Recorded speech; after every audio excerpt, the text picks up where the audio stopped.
This Actros tipper model is in the colours of Penzenstadler, which is a company in southern Germany that was founded in 1939. This is one of NZG's limited edition models and only 300 have been made. It comes in a factory sealed NZG branded box and there's no instructions for the model because it's fully assembled.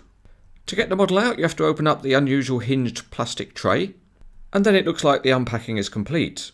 But there is one more piece of packaging to remove, and that's under the tipper body, and it's a piece of white card. And if you're a boring person like me, it's easily big enough to write your life story on.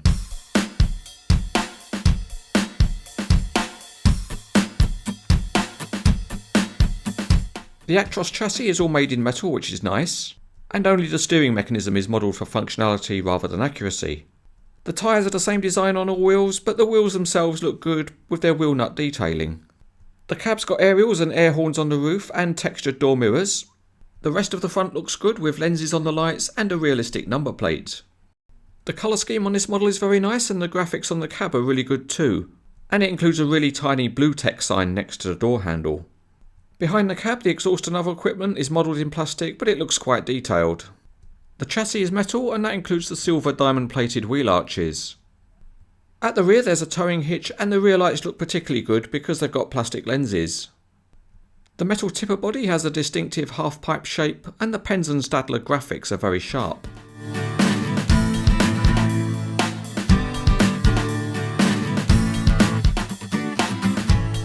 So let's really rev up the Actros on the CranesEtcTV superhighway, and it certainly rolls along with plenty of gusto. Looking underneath, the rear wheels share common axles and the front steering is linked. It is a little bit stiff, but it can be turned to quite a reasonable angle, and that's always good because it looks more interesting when it's turning. So the steering test is fine. Let's get on now and look at the tipping mechanism. It has a multi-stage cylinder which can hold any pose, and the tailgate at the rear opens, although it's not free swinging. The tipping angle is quite good, it reaches about 45 degrees, but perhaps a little bit steeper would have been better.